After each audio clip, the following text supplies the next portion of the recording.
करब राजा पायल बजनु लैके का करब राजा पायल बजनु लैके का करब सासु और का करब ससुर लैके का करब सासु लैके का करब ससुर लैके का करब राजा ससुर बुढ़वा लैके का करब राजा ससुर बुढ़वा लैके का करब राजा पायल बजनु लैके का करब राजा पायल बजनु लैके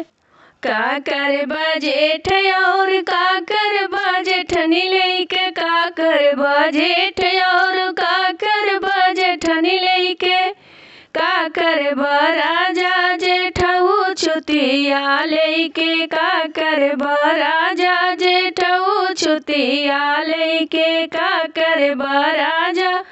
पायल बजनु लैके का करब राजा पायल बजनु लैके का करब राजा पायल बजनु लैके का करब राजा पायल बजनु लैके।